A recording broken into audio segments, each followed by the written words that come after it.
is a pea plant growing. We have speeded up the action by time-lapse photography so that we can see in a few seconds the growth that takes weeks in nature.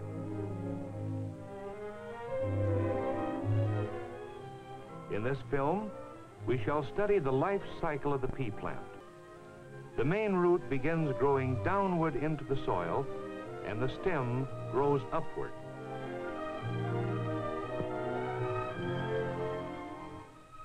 A root grows in length only at its tip. As a root grows, it may change direction and pass around obstacles in its path.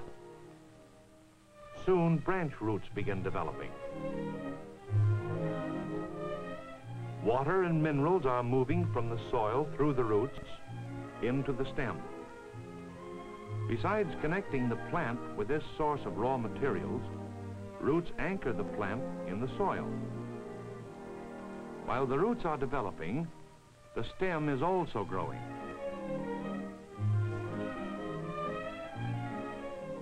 The stem pushes up through the soil.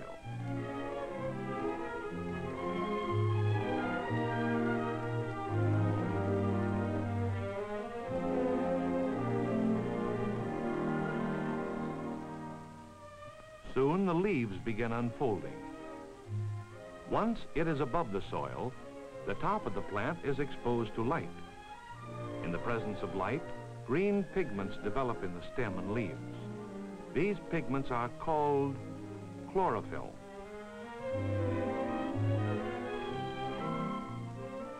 As the plant grows, water and minerals continue passing up through the roots into the stem and on to the different cells of the plant. In the cells, these raw materials from the soil may be used or they may accumulate. The nodding movements of the plant. Here are 4 of the principal processes going on at once. To simplify our presentation, we will identify each action separately. The white dots represent dissolved minerals and water moving from the soil to all parts of the plant.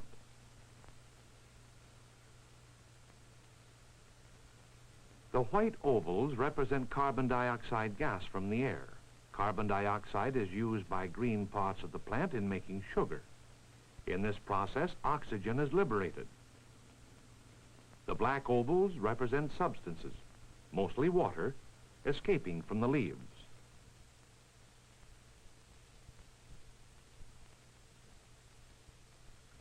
And the black dots represent sugar and other foods made in the plant.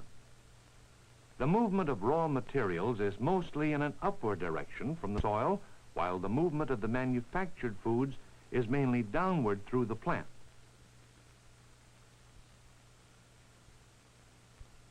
So, we see that the top of the plant depends upon the roots for water and minerals, and the roots depend upon the tops for manufactured sugars. Up through the stem go the water and minerals, shown here again as white dots. These pass through tissues near the center of the stem. Food, near the stem go the water and minerals, shown here again as white dots. These pass through tissues near the center of the stem. Food, near the stem go the water and minerals, shown here again as white dots. These pass through tissues near the center of the stem.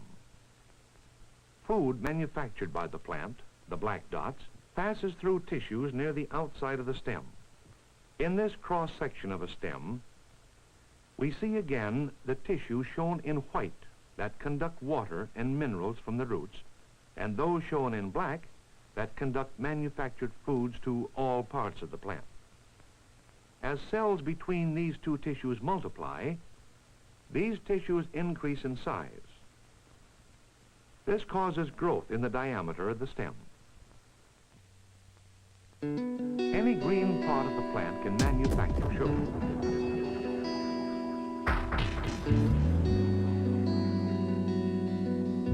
The green part of the plant, in the presence of energy from sunlight, uses carbon dioxide from the air and water from the soil in making sugar.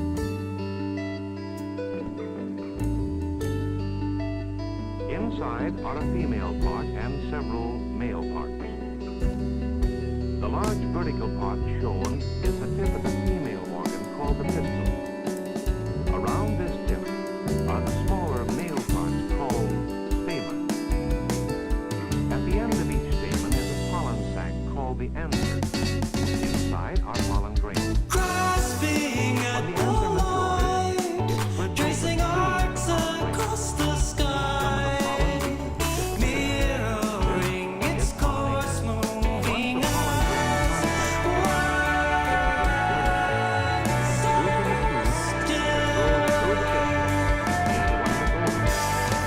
spreading underground, fingers stretching out, barriers they crumble into dust that's taken in, sinking through the skin, binding to like capture from the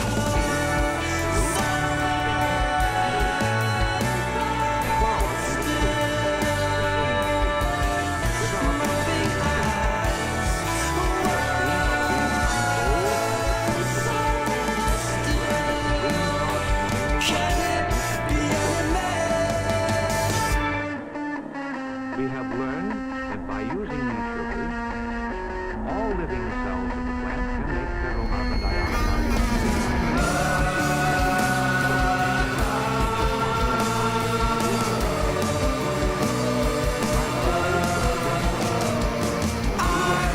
show you animation if that's what you want to see. I will show you animation. Shut your mouth and dance with Carbon me. dioxide from the air and manufactures food which nourishes the plant and makes possible its growth and reproduction. The reproductive organ of plants, and have learned that inside the flower, pollination takes place.